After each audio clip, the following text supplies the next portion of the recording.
कहानी गठबंधन।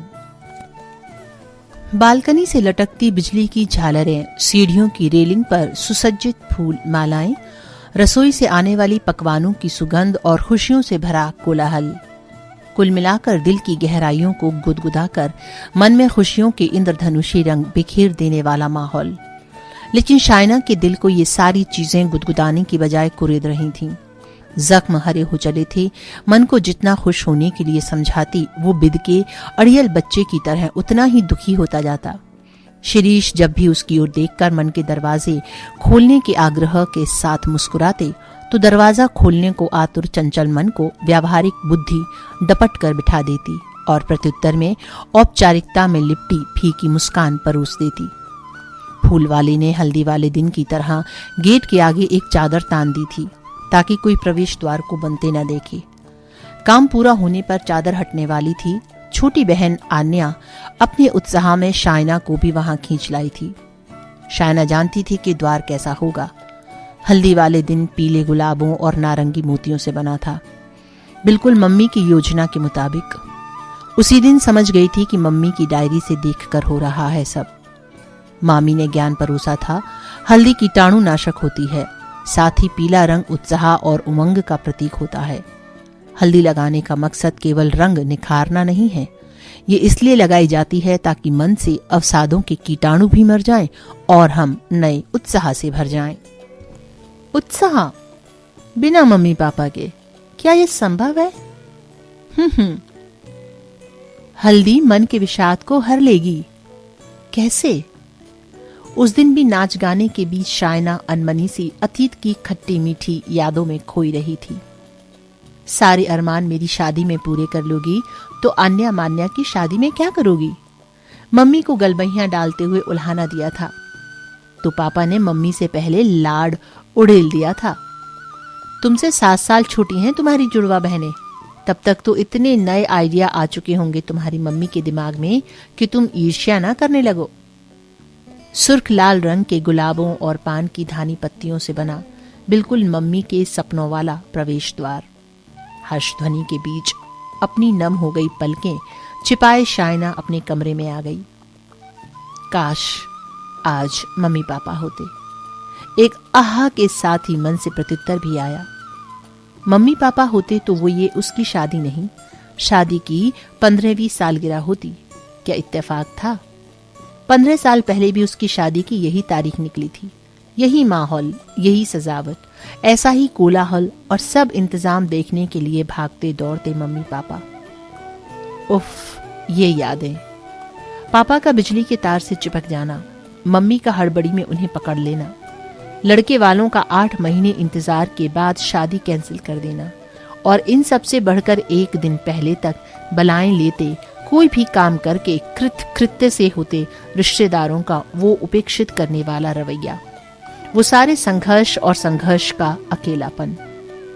Mummy papa के साथ घर की सारी खुशियों, सपनों को भी लकवा मार गया था।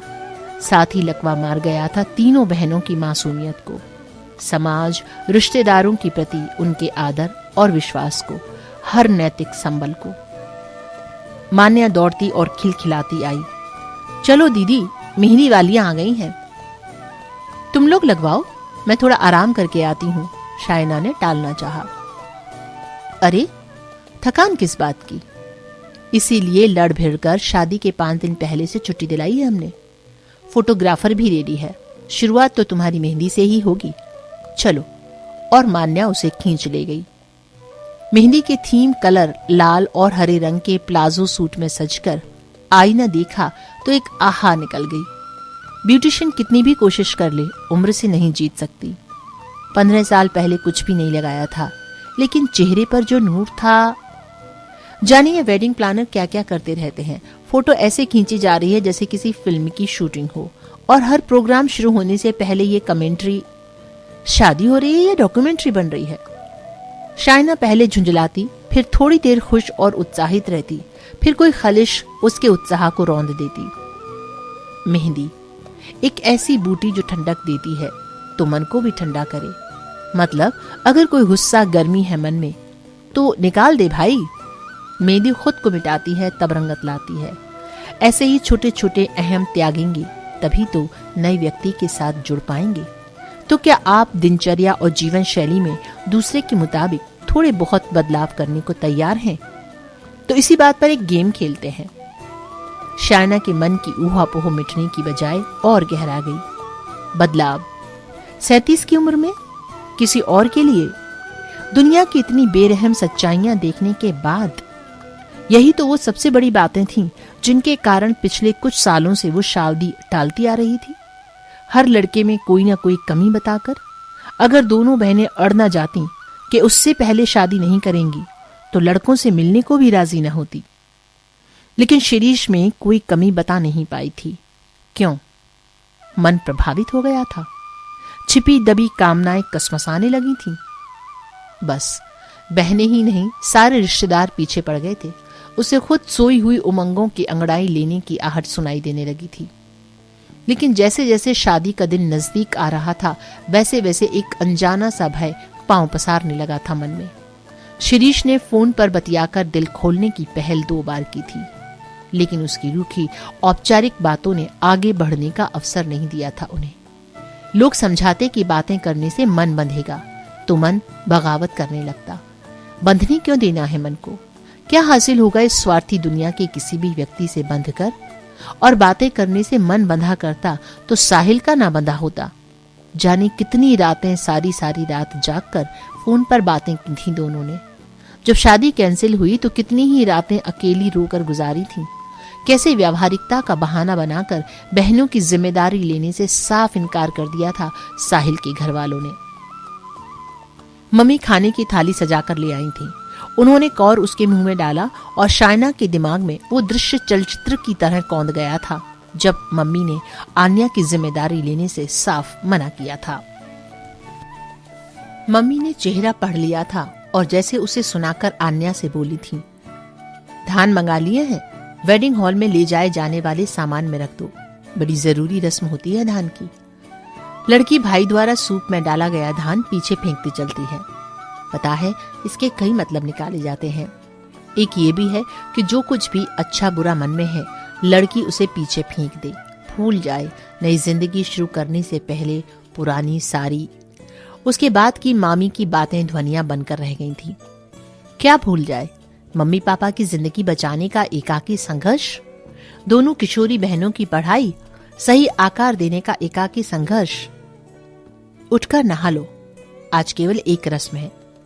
पंडित जी तुम्हारी कलाई पर कलावे की कुछ गांठें बांधेंगे जो तुम्हारा दूल्हा खोलेगा। रेहा मौसी ने दुलार से जगाते हुए कहा तो अलसाई शायना यंत्रवंत सी नहाकर पूजा की चौकी पर बैठ गई। हमारे शास्त्रों में शादी की हर रस्म का कोई प्रतीक है, कोई मतलब है। ये गांठें मन की कुंठाओं और दुराग्रहों, पूर्वाग्रहों की प्रतीक होती हैं। ये दोनों की कलाइयों पर बांधी जाती हैं और शादी के बाद एक साथ छोड़े जाने से पहले मंदिर में बैठाकर दोनों से एक दूसरे की गांठें खुलवाई जाती हैं।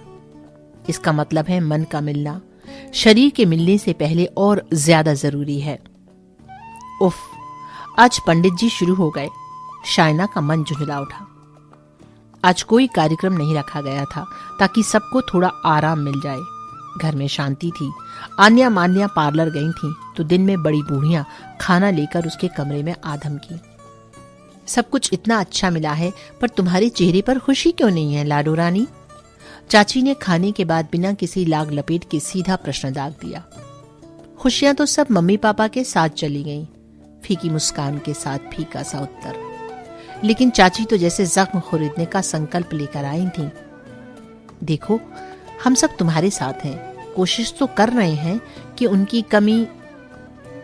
कमी कोई पूरी नहीं कर सकता, और जब थोड़ी बहुत कर सकता था तब। शायना के तल्ख स्वर ने बात काट दी, लेकिन फिर खुद को संयत करके अपना वाक्य भी अधूरा छोड़ दिया। लेकिन जैसा शायना ने सोचा था, चाची गुस्सा कर उठकर चली नहीं गई। उसकी आंखों में झांक कर बोली, जब कर सकता था तो क्या नहीं किया किसी ने? जो किया वो दिखाई नहीं देता तुम्हें? बोलो, ऐसा क्या था जो हम कर सकते थे और हमने नहीं किया? कमरे में स्तब्धता छा गई। शायना थोड़ी देर उन लोगों की उल्हाने वाली मुद्रा और सख्त आंखों को पढ़ती रही, फिर थोड़ी उग्र हो गई। क्या नहीं किया? किया क्या आप लोगों ने? कुछ दिन मम्मी पापा को देखने हॉस्पिटल आ गए, कुछ दिन खाना बनाकर घर भेज दिया। इसी को करना कहती हैं आप? नहीं तो और किसे करना कहते हैं? हर समय नाक पर गुस्सा रखने वाली बिगड़ैल आन्या को अपने घर रखकर अपने बच्चों को बिगाड़ते, या हर कक्षा में मुश्किल से पास होने वाली मान्या को उत्तीर्ण कराने का सिरदर्द मोल लेते, या तुम्हारे ससुराल वालों के आगे नाक रगड़ते कि शाइना से और सुना ना गया। वो फट पड़ी। नाक रगड़ना? इतना ही तो कहा था उन्होंने कि कोई दो रिश्तेदार स्पष्ट शब्दों में कह दें कि वो दोनों बहनों की जिम्मेदारी ले रहे हैं। उनकी परवरिश के लिए मम्मी पापा की पेंशन थी, शिक्षा और शादी के लिए उनके बीमे और भविष्य निधि के पैसे थे, रहने के लिए हमारा अपना घर था। जिम्मेदारी में था क्या? जो करना तो उसे कहते जब वो आर्थिक सहायता मिलती, जिसके लिए इतनी उम्मीद से गिड़गिड़ाई थी मैं सबके आगे कि मम्मी पापा को प्राइवेट अस्पताल में शिफ्ट करना चाहती हूँ। आज भी लगता है अगर, पर वो तो कोरी भावुकता थी आप सबके लिए। शाइना फपक पड़ी। फिर न जाने कितनी देर आंसुओं का सैलाब गिले शिकवों और मन में जमे अवसाद की मिट्टी को बहाता रहा। हर मोड़ पर महसूस किया एकाकीपन शब्दों में ढलता रहा। सब औरतें चुपचाप सुनती रहीं। आखिर शाइना थक गई। अब की बुआ आगे बढ़ी और प्यार से उसकी ठुड्डी पकड़कर चेहरा ऊपर उठा दिया। बस और कुछ? कोई गांठ रह गई हो तो वो भी खोल लो लाडो, हम सब बैठे हैं यहीं।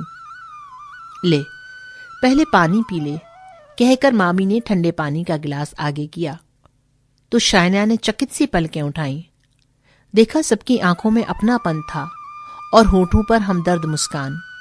इतनी जली कटी सुनने के बाद भी शाइना का आश्चर्य थोड़ा बढ़ गया। मुझसे कोई नाराजगी नहीं जताई लाडो? मुझे अपने गुस्से के लायक भी नहीं समझती तू? अतिरिक्त नम्र होकर पूछे गए प्रश्न से शाइना का रहा सहा आक्रोश भी बह गया। कैसी बातें करती हैं मौसी, आपने बहुत मदद की है। अगर आपका सहारा ना होता तो। अब अपने कटु शब्दों पर थोड़ा अफसोस होने लगा शाइना को। बस उस अफसोस को पढ़ना था कि मौसी ने कमान संभाल ली। मदद सिर्फ मैंने ही नहीं की है, संयोग कहो या मेरी किस्मत, सिर्फ मेरी मदद नजर आई है तुम्हें।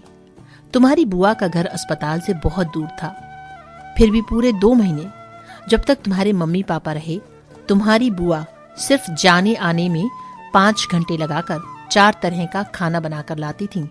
क्यों? ताकि तुम्हारे मम्मी पापा को सरकारी अस्पताल का खाना न खाना पड़े। आज इतने साल एक गृहिणी की तरह घर संभालने के बाद तो समझना चाहिए तुम्हें कि इतना समय देना कोई आसान काम नहीं। मामा और चाचा भी दिन में एक बार चक्कर लगाते थे, मुख्य चिकित्सा अधिकारी से मिलकर किसी भी संभावना का जायजा लेने और अपने सामने कमरे की सफाई कराने का काम उनके जिम्मे था।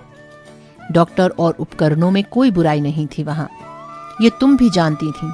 लेकिन ये बात इतने साल गृहस्थी चलाने के बाद शायद आज समझ सको कि प्राइवेट अस्पताल के 50,000 रुपए प्रतिदिन कैसे कोई दे सकता है, जब ये भी पता ना हो कि कितने दिन। उनके बाद बीमा, भविष्य निधि आदि के पैसों की भागादौड़ी भी तुम्हारे मामा चाचा ने मिलकर की। इतने साल तुमने अभिभावक बनकर अपनी बहनों को पाला है, सही दिशा दी है। जरा सोचो, क्या ये सब बिना सख्ती या डांट फटकार के हो गया? क्या तुम्हारे भीतर एक अधिकार भाव और उनके भीतर का तुम्हारे प्रति आदर कि तुमने उनके लिए त्याग किया है, या कभी एक मजबूरी का भाव कि तुम्हारी बात मानने के अलावा कोई रास्ता नहीं है, इसमें सहायक नहीं हुआ? सोचो बेटा, 16 वर्ष की नाजुक उम्र से गुजरती तुम्हारी बहनें, आन्या को किशोर वय का प्यार नाम का सबसे खतरनाक रोग लगा हुआ और मान्या का पढ़ाई से 36 का आंकड़ा। हम ये कतई नहीं कह रहे कि हमारे बच्चे किन्हीं समस्याओं से नहीं गुजरे या उनमें कोई कमी नहीं है। बच्चों को उम्र के इस नाजुक दौर से सही सलामत निकाल लाना अभिभावकों के लिए यों भी चुनौती होती है, लेकिन इसका सामना करने के लिए अधिकार नाम का एक अस्त्र भी होता है। ऐसे में इंसान एक संपन्न और स्वतंत्र माहौल में पले बच्चे की जिम्मेदारी लेने की हिम्मत कैसे कर सकता है, जिसके बारे में हम जानते हैं कि वो हमें खुद को आकार देने का अधिकार नहीं देगा या हम महसूस नहीं कर पाएंगे। इतने सालों का जमा आक्रोश शब्दों में ढलकर निकल चुका था, तो खाली मन में आसानी से ये बातें प्रवेश पा रही थीं। एक नई दुनिया खुल रही थी शाइना के आगे, दूसरे के दृष्टिकोण की दुनिया। उसके चेहरे पर हल्कापन पढ़कर और मन भी खुलने लगे। उन्हें पढ़ा तो शाइना को भी बहुत सी मददें याद आने लगी। ये सब छोड़, तू हमें स्वार्थी समझती है ना? तो ये बता, तुझे मन का गुबार निकालने के लिए उकसाने में हमारा कौन सा स्वार्थ है? क्यों हम अपना काम और घर छोड़कर 1 हफ्ते पहले से आ गए हैं? चाची ने बड़े प्यार से उसके हाथ थाम कर पूछा। शाइना का मन भी इस प्रश्न तक पहुंच गया था। उसके चेहरे पर छपे इस प्रश्न ने मौसी को विह्वल कर दिया। औरों का तो पता नहीं, पर मैं तो सच में निजी स्वार्थ से आई हूं। उनकी आवाज भावुक होती गई। जिस दिन से तू पैदा हुई थी ना, मेरी बहन उसी दिन से तेरी शादी के ख्वाब सजाने लगी थी। मैं तुम लोगों को लेकर देखे गए उसके हर सपने की गवाह हूं। पता है शादी वाले दिन कलश गोठा जाएगा और सभी देवी देवताओं के साथ मृत संबंधियों की आत्माओं को भी आशीर्वाद देने के लिए आमंत्रित किया जाएगा। अगर हमारे शास्त्र सही कहते हैं तो मेरी बहन भी आएगी। मैं चाहती हूं कि वो अपने हर ख्वाब को पूरा होता देखे। मैं उसकी हर खुशी पूरा करना चाहती हूँ, जो देह न होने के कारण वो खुद नहीं कर सकती। मैं भी कलश में आमंत्रित भैया की आत्मा को उनकी लाडो के चेहरे पर उन्मुक्त हंसी देखकर तृप्त हुआ महसूस करना चाहती हूँ। वो तृप्ति जो जीते जी उन्हें नहीं मिली, कहते हुए बुआ बिलख उठी। मन से पूर्वाग्रहों की चादर हटा दे लाडो, तभी खुशियों का प्रवेश द्वार देख पाएगी। शाइनी की पलकें एक बार फिर नम हो गईं। इस बार मम्मी पापा की खुशियों भरी यादों से, रिश्तेदारों के अपनेपन से। आज वो देख पा रही थी कि उसके माता पिता को प्यार करने वाले और भी थे। उनका एंगल समझ पा रही थी। दुनिया स्वार्थी और बेरहम है। इस पूर्वाग्रह को लेकर शादी करने का मतलब है काला चश्मा पहनकर सुंदर फूलों के बगीचे में जाना। इंसान स्वार्थ और उदारता के सियाह सफेद रंगों से बनी पेंटिंग की तरह है। शादी से पहले इस बात को समझना एक नए रिश्ते में अपनेपन की बुनियाद डालने के लिए बहुत जरूरी है, क्योंकि प्यार का मतलब एक दूसरे को उसकी कमियों और अच्छी बुरी विचारधाराओं के साथ अपनाना है, दूसरे के दृष्टिकोण को समझे बिना लगाव। फोन की रिंग सुनकर चाची चुप हो गईं। तभी बुआ के स्वर में मस्ती आ गई। चलो चलो सब बाहर निकलें, दामाद जी का फोन है। वो तो यही समझेंगे कि हमारे कारण उनकी दुल्हन उनसे बात नहीं कर पाती। सब निकल गए तो बुआ जाते जाते आंख मारकर शरारत से मुस्कुराई। कोई डिस्टर्ब नहीं करेगा। शादी के बचे हुए दिन एंजॉय करो और उस गठबंधन से पहले बाकी सारी गठ खोलन कर डालो। इस बार फोन उठाते हुए शाइना के गालों पर लाज की सुर्खी आ गई। नफरत की गांठें खुल गई थीं। प्रेम बंधन में बंधने को मन आतुर हो उठा था।